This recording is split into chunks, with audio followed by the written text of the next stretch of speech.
சொந்த வீடு கட்டலாமா? நான் உங்கள் இன்ஜினியர் ஹனி செந்தில் பேசிகிட்டு இருக்கேன். இந்த வீடியோவில் நம்ம பேச போகிற விஷயம் ஃபினான்ஸ் மேனேஜ்மெண்ட். ஒரு வீடு கட்டக்கூடிய ஒரு ஹவுஸ் ஓனர் இந்த விஷயத்தை பற்றி தெரிஞ்சுக்க வேண்டியது அவசியம்.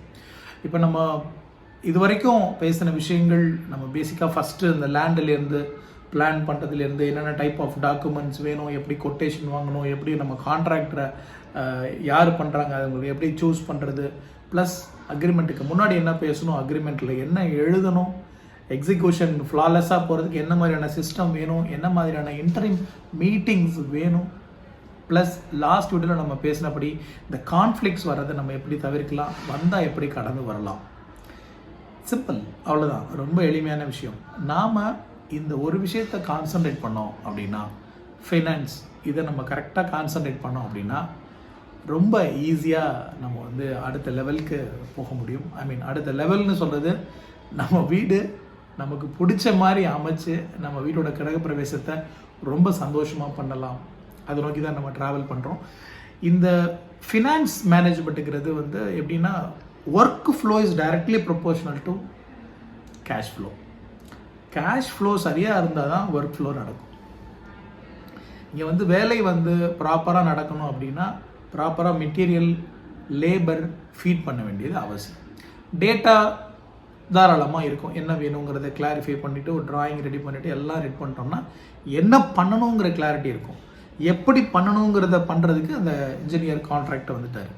அவர் அந்த ஒர்க் பண்ணுறதுக்கு தேவையான மெட்டீரியல், லேபருக்கான அந்த ஃபினான்ஷியல் சப்போர்ட், அதுதான் முக்கியமாக fuel which runs the system. அதை இந்த ஹவுஸ் ஓனர் சைட்லேருந்து எப்படி ஃபீட் பண்ணுறோம் அப்படிங்கிறது தான்.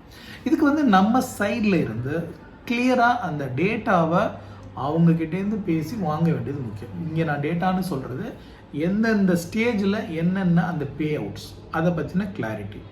இப்போ நமக்கு இந்த வீடு கட்டுறதுக்கு எவ்வளோ காஸ்ட் ஆகும் அப்படிங்கிறது, ப்ரைஸ் பாயிண்ட் எவ்வளோ வருங்கிறது முழுமையான பிக்சர் ஹவுஸ் ஓனருக்கு டே 1லேருந்து தெரிஞ்சால் மட்டும்தான் ஃப்ளாலெஸ்ஸாக இதை கொண்டு போக முடியும். ஏன்னா வெறுமனே ஸ்கொயர் ஃபீட் ரேட் அடிப்படையில் உள்ள விஷயத்தை மட்டும் எடுத்துக்கிட்டா இதெல்லாம் சேர சேர சேர சேர கூட போகும்போது அவருக்கு ப்ரெஷர் ஆயிடக்கூடாது. அப்போது எந்த அளவுக்கு கிளாரிட்டி இருக்குதுங்கிறது முக்கியம். கிளாரிட்டி கிரியேட்ஸ் கன்விக்ஷன்னு சொல்லுவாங்க. ஒரு கிளாரிட்டி எந்த அளவுக்கு இருக்குதோ அந்த அளவுக்கு நமக்கு ஒரு மனதிலையும் ஒரு பெரிய தெம்பு கிடைக்கும். அப்போது எவ்வளோ பணம் வேணும் அப்படிங்கிறத பற்றினா முழுமையான தெளிவு வேணும்.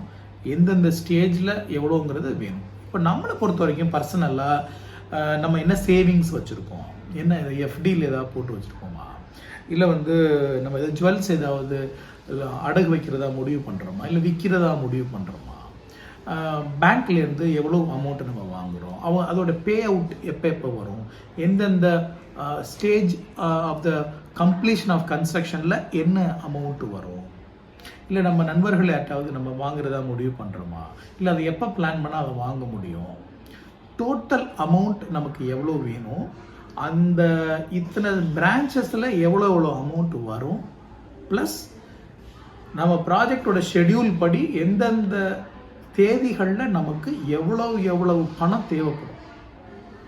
இந்த கிளாரிட்டி இருந்தால் மட்டும்தான் நம்மளால் இதை ஒரு தடங்கள் இல்லாமல் கொண்டு போக முடியும். ஸோ இதை நம்ம இந்த கான்ட்ராக்டர் இன்ஜினியர்கிட்ட பேசும்போது முழுமையாக அந்த ஸ்டேஜ் வைஸாக வாங்கிட்டு அது ஒரு டென்டேட்டிவாக எப்போ வருங்கிறத நம்ம சொல்லுங்கள் அப்படிங்கிறத கேட்டு வாங்கிக்கலாம். ஏன்னா அட்லீஸ்ட் ஒரு 1 or 2 weeks முன்னாடி அந்த கம்ப்ளீஷன் ஆஃப் தட் ஸ்டேஜ் எவ்வளோ பேமெண்ட் வரணுங்கிற விஷயத்த சொல்லுங்கள் அப்படிங்கிறத நம்ம இன்சிஸ்ட் பண்ணலாம். ஸோ இது பண்ணும்போது நாம் அடுத்த கட்ட பேமெண்ட்டுக்கு நம்ம ரெடி ஆகலாம். ஸோ அந்த அந்த ரெடி ஆகிறது முக்கியம். இப்போது திடீர்னு ஏதாவது ஒரு தேவை வரும் நமக்கு, அந்த வேலையை பண்ணும்போது நம்மளோ இல்லைன்னா வீட்டில் இருக்கிற இன்னொரு மெம்பரோ கூட இதை இன்க்ளூட் பண்ணிக்கலாம் அப்படின்னு கேட்கலாம். அப்படிப்பட்ட நேரத்தில் நம்மளால் அதை மேனேஜ் பண்ண முடியுமா, அதுக்கு ஏதாவது ஒரு பஃபர் அமௌண்ட்டு நம்மக்கிட்ட வேணும். சரி, உதாரணத்துக்கு ஒரு 50 lakhs நம்ம பட்ஜெட் இருக்குன்னா ஒரு 10% ஆனால் ஒரு 5 lakhs ஆகுது நமக்கு ஒரு பஃபர் வேணும். இந்த பஃபர் எங்கே இருக்குது, அதை எப்படி நம்ம அலோகேட் பண்ண போகிறோம், இதெல்லாம் நம்ம முன்னாடியே பிளான் பண்ணணும்.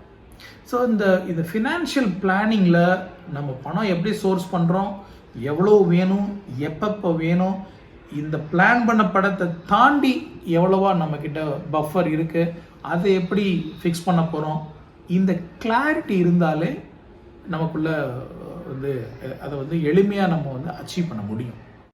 அவ்வளோதான். வீடு கட்டியாச்சு, மனசில் கட்டியாச்சு. ஒரு வீடு முதல்ல உருவாகிற இடம் மனசு, அதுக்கப்புறம் அது பேப்பரில் உருவாகுது, அதுக்கப்புறம் நம்மளோட மனையில் உருவாகுது. உங்கள் மனசில் வீடு கட்டுறதுக்கு நம்ம பேசின இந்த விஷயங்கள் உங்களுக்கு நிச்சயமாக பெரிய உதவியாக இருந்திருக்கும் நான் நம்புகிறேன். இதை பேப்பரில் ட்ரான்ஸ்ஃபர் பண்ணுங்கள், அப்புறம் மனையில் ட்ரான்ஸ்ஃபர் பண்ணுங்கள். நீங்கள் நினச்சபடி உங்கள் கனவு வீடு நனவாக என்னுடைய வாழ்த்துக்கள். Thank you so much for watching the videos. Thank you.